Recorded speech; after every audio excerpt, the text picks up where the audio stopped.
ငါမေးတော့မလို့ဘာဖေးကိုပတ်စံလွဲတာရောက်ရလားမသိပါဘူးဖောက်ဆက်မေးချင်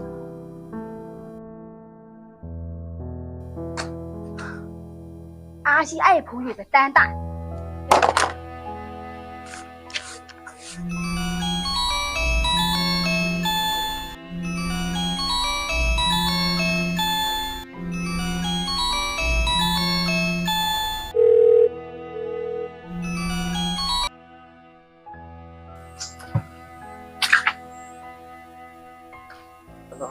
တားရီဟုတ်ပြီတားပတ်စံပို့တာရောက်ရလားရောက်တယ်ဒါနဲ့တားရဲ့လေဘင်းတိုင်ရရှိနေတာဘလို့ရှိတယ်တက်တာပြီလား ဟုတ်တက်တာတယ်ဖေဒါပေမဲ့အရင်လိုတန်တော့ပြန်မရနိုင်တော့ဘူးလေဖေတော်ရရပါကွာ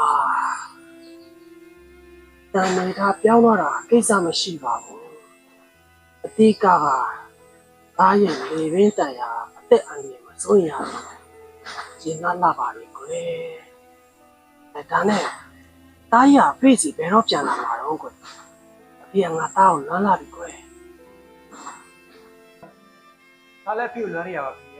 ဒါပေမဲ့ဒီမှာအလုပ်တွေကလည်းမပြတ်သေးလို့ငါတားမပြောရင်ပဲဖေးတတိထားမိပါတယ်ကွယ်ငါတားအဲ့မှာအိမ်အောင်ကြနေမလားညာအဖေဘလို့သိတာလဲသိတာဗောကွာအဖေကတားရဖေပါအဖေမသိတာအများကြီးရှိပါသေးတယ်အဖေ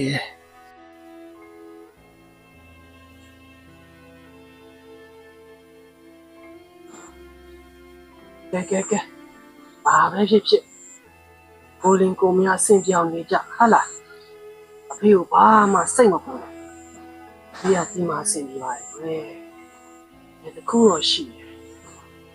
ငါမီးလေးရရင်တော့အိမ်ကိုပြန်လာကြအောင်ကွယ်ဒီဟာမီးလေးရဲ့မျက်နှာနဲ့အားရွှေမလေးကိုတွေ့ကြမှာကွယ်စိတ်ချဖေဒါအဖေကိုနီးဆိုင်ရလောက်မွေးပေးအောင်ဟုတ်ပါပြီကွာအဖေကိုမျောလင်းချက်တွေပေးပြီးတော့ထားမတော်ရင်လည်းပြီးတာပါပဲစိတ်ချပါဖေအဖေမျောလင်းချက်တွေမပြတ်စေရဘူးတားကတိပေးအဲ့ဆိုကျွန်တော်လှုပ်ရှားလေးရှိဒါပဲနော်အေးဒါအားဆိုပြူစားဦးနော်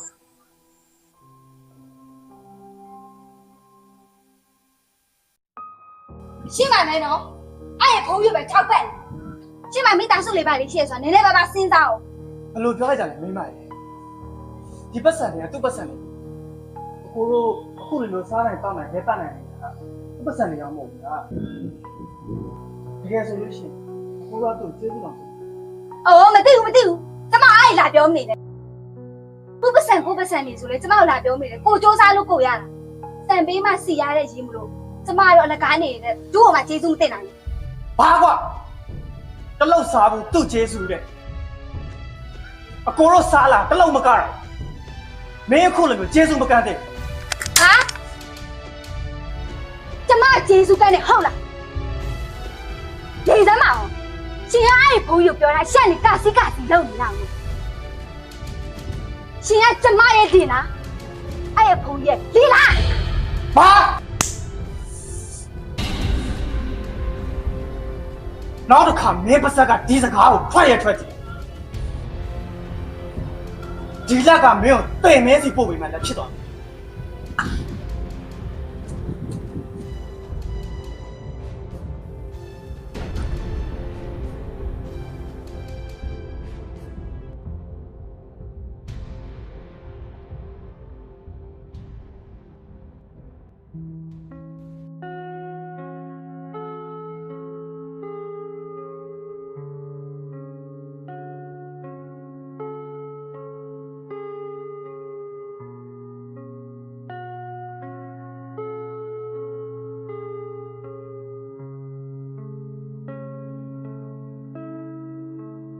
ဒီမှာကိုယ်စိတ်ဆိုးနေအောင်အဲ့ညာကိုစိတ်နေစိတ်ဆိုးပြီနော် သွားပါခုမှလာရှော့နေတယ် စိတ်ဆိုးပြပါဒီမှာနောက်ခါ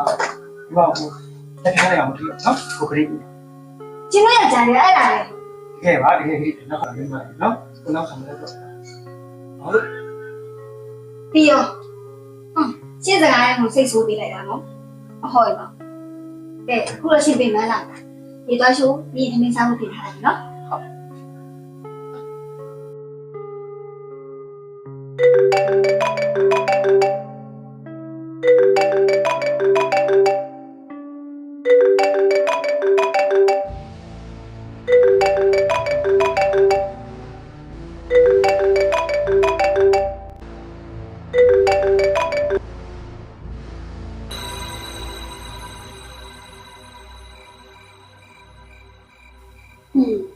ကိုဒီနေ့တော့ခင်တို့အိမ်တရားလေးပို့ထွက်နေတယ်လို့ပဲ ဟုတ်လားခင်ဘာမှဖြစ်ပါဘူးခင်ကိုတို့ဒီလောက်ဝင်ကောင်းတာပဲဟိုခင်ပါလို့ချင်တယ်ကိုပဲပဲ တို့တော့မလို့ရှိနော်ဒါပေမဲ့ကိုကလုံးမဆင်ပြေရလား ပြပါတယ်ခင် ခင်ကတော့ဘာမှတော့မလို့ရှိဘူးဒါပေမဲ့လေခင်တို့ဒီထိုင်းရောက်တဲ့နေရာမှာဒီနေရာနေရာဘယ်နေရာမှမလဲရသေးအဲ့တော့ကိုကလုံးပေးတဲ့ကြိုင်တည်းသွားလိုက်ရအောင် ပါလိုက်မယ်ကိုတို့မထွက်ကြဟ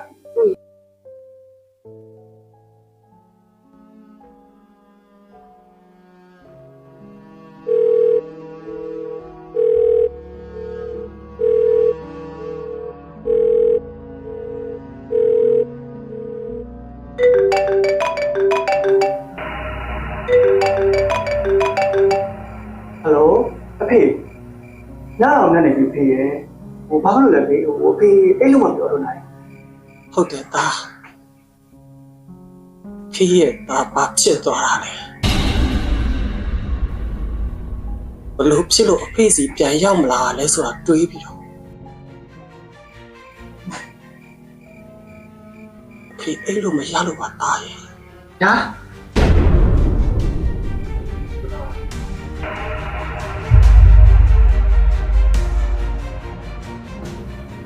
ဟုတ်အဖေဘာပြောနေလဲဖေရဲ့ဟိုအဖေတာဟိုကျွန်တော်နေပြ ဖေးအားလုံးသိပြီးပါပြီကွယ်ငါသားအဖေကိုအခုလိုမျိုးဆဆရရကိုညီပေးခဲ့တဲ့အတွက်ဆောင်းရှောက်ပေးခဲ့တဲ့အတွက်ဖေးကကျေးဇူးတင်နေမိတာပါ အဲ့လိုမပြောပါနဲ့အဖေရဲ့ကျွန်တော်ကအဖေရဲ့ဓာတ်ရင်မဟုတ်ဘူးလေ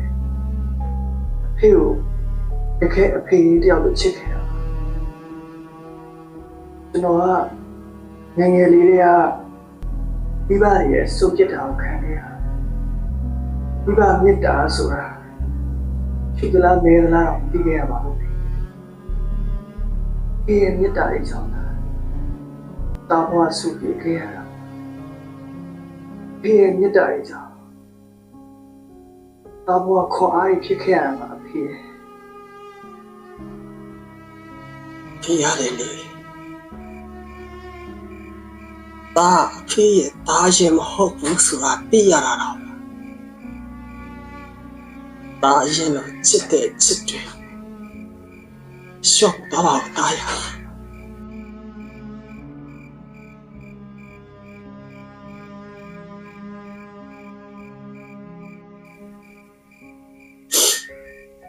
တော့ဖေးတဲ့ချစ်တယ်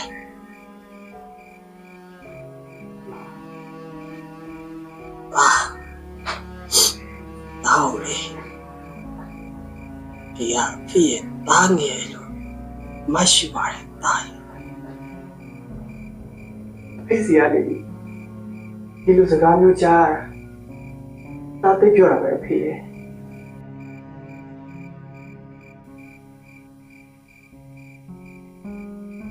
ဖေးရသိချင်တယ်ဖေးသားကြီးရဲ့အကြောင်းဘာပြောပြနေတော့ ကျေးဇူးပါတားရ ဖေးသိချင်တာတော့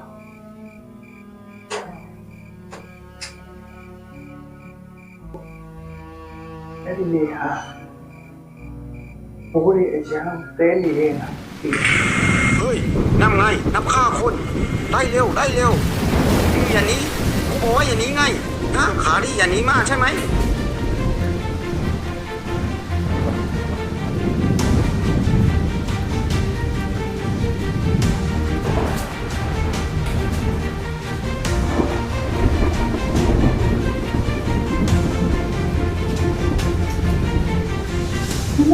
အကိုတော့ခရောက်လာတော့ပါအကိုအိမ်ထဲဝင်ကြည့်ပါနော်ကိုတောင်းပါမင်းမအားရအကိုကျွန်တော်တော့ခရောက်လာတော့ပါကျွန်တော်ကိုကြီးပါဗျာနော် ไปไหนเร็วเฮ้ยพวกมึงหาดูสิถ้าจับได้เอาให้ အားလားကို เลย ဒီမှာအားနေပြီ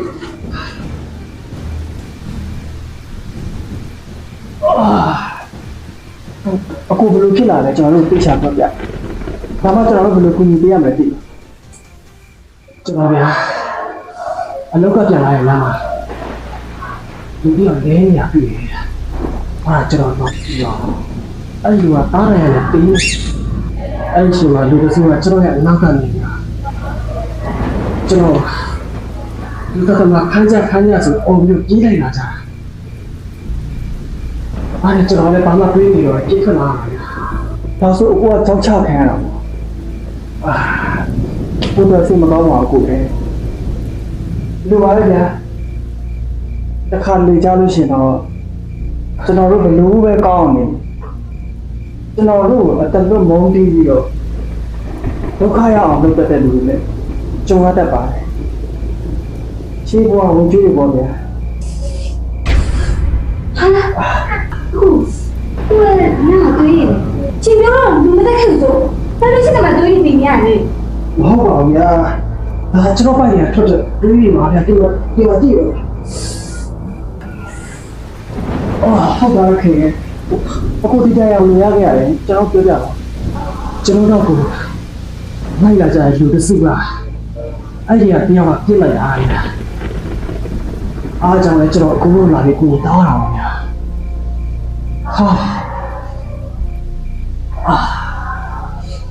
ဒီကေရောကျွန်တော်တခုဖြစ်သွားတယ်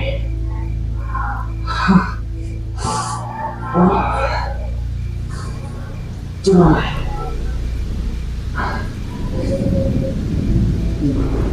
ဒီလေဝနဲ့စားရရှားမရတော့ပေါ်ရဗျာအခုမှတော့ကြိုက်တာတော့အခုတော့ပါရှိတယ်ကျန်တဲ့ဘောဒီမှာကြားရဲ့ကြောရဲ့အဖြစ်ပုံရဗျာဘုံရဲ့ခါမှာကြားတယ်ကျွန်တော်စုံပြေကြောင်းကျွန်တော်နေကောင်းကြောင်းပြောနေပါကျွန်တော်လည်းဖေဟာကျွန်တော်တို့မှာသားသားကနေရှိတာကျွန်တော်တစ်ခုခုဖြစ်သွားတယ်ဆိုတာသိကျွန်တော်လည်းဖေခံစားနိုင်မှာပေါ့အားကြောင့်မိုက်ဆိုင်ပိုးလို့ရှိတယ်ဖေမရင်းမိတာကားလေးပို့တာမဟုတ်ပဲနဲ့လည်းကျင်းစပို့ပါကျွန်တော်ကိုအားကိုးရတယ်ဗျာကျွန်တော်ဒီခုကိုညီရတာသိချပါဘူးကိုကျွန်တော်ကိုညီရပါမယ်ဒီမှာကြံခဲ့တဲ့ဒီအဖေနဲ့စိတ်မပူနိုင်ပါဘူးကျွန်တော်ယူဆိုင်ပြပါကျေးဇူးတင်ပါတယ်ဗျာကိုအားတင်တော့အခုမမအတမ်းရှိအောင်ထင်တယ်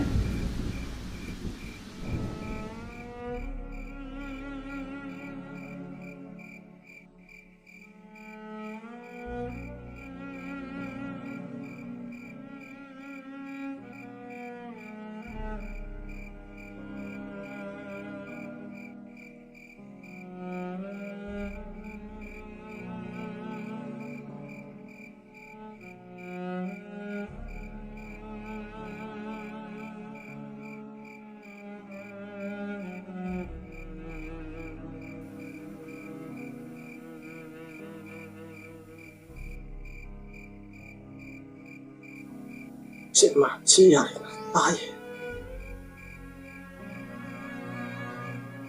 တာပြောတော့ဖေးစီကိုရောက်ပြန်ခဲ့မယ်ဆိုဒီအင်္ဂါကိုစောက်ပြောမှာဆိုခုအတာဖေးစီကိုရှောက်အောင်ကြမ်းလာနိုင်တော့ဘောတား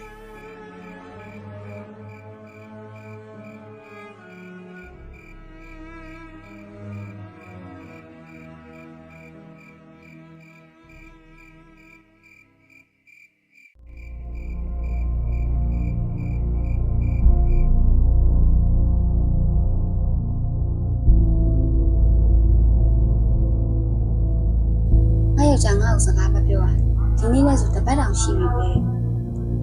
ငါမသွားပြီထင်တယ်ငါရဲ့အလိုလောဘတွေကြောင့်ငါပေါ်တိတ်ကောင်းတဲ့ဒီယောက်ျားရဲ့အချစ်ကိုငါဆုံးရှုံးရတော့မှာအိုးအဲ့လိုတော့အဖြစ်မခံနိုင်ဘူးသူပြန်ရောက်ရင်သူကျင်တဲ့အောင်ငါတက်နိုင်ဆုံးတောင်းနိုင်မယ်သူဖြစ်ရှင်တာလှုပ်ရှင်တာမှလည်းများငါဝိုင်းကူပါတွေဖြည့်ပေးမယ်ငါရဲ့အတ္တတွေမာနတွေဖယ်ပြီးအကောင်းဆုံးအိမ်ရှင်မှာဖြစ်အောင်ငါနေမယ်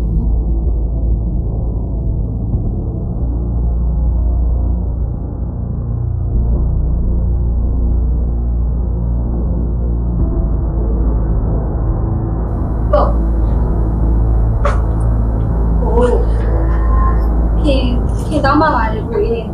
ခင်အခုလိုမျိုးတည်းရမှာခါတီတီဆက်ဆံပါလေနော်ခင်အမားရဲ့အတွက်ခင်ကိုအစီခွင့်လေးတော့ပေးပါနော်အဲ့ဆိုရင်ကိုတက်ရပြီခင်လို့တော့ပါနော် sorry အဲ့လိုစိတ်ကြီးထားတယ်ပြီးတာပဲကွာဒီတော့စင်ကောင်းမဖြစ်နေဘူးနော်နောက်ခါလို့ဘာလို့မလုပ်လဲဟုတ် အမဒါဆိုရင်ခင်လည်းစိတ်ကြီးနေပါမယ်နော်ဒါဆိုရင်ခင်သမီးမပြင်ပြီးသမီးစားရမယ် ပတ်ဆိုင်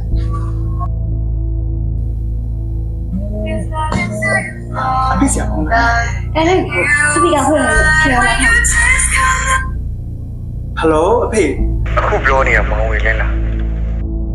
အော်ဟုတ်ပါတယ်ဗျဟိုဒါကျွန်တော်ဖေဖုံးမဟုတ်ဘူးလားဟိုအဖေကဘာလို့မကိုင်းတာလဲဟိုအဖေဘာဖြစ်နေလဲ ဦးလေးကဦးသိန်းဟန်ပါကိုပိုးစေရဲ့အရေးချင်းမော့ပဲမင်းရဲ့အဖေကလွန်ခဲ့တဲ့3 ရက်ကဆုံးတော့ပြီကွယ် ဗျာ ကိုရဲ့ဟိုခင်လည်းစိတ်မကောင်းပါဘူး ဟုတ်တယ်မောင်ဝေလဲ तू မဆုံးခဲ့ तू ပိုင်တဲ့အိမ်ထဲရှောင်းဒါတို့နာမည်နဲ့လွှဲပြီးသွားတယ်ဟယ်လိုဦးပြောတာကြားလားမောင်ဝေလဲဟယ်လို ချုံလိုက်ပါကိုရဲ့ခင်လည်းဘာပြောလို့ပြောမှမသိဘူးတကယ်စိတ်မကောင်းဘူး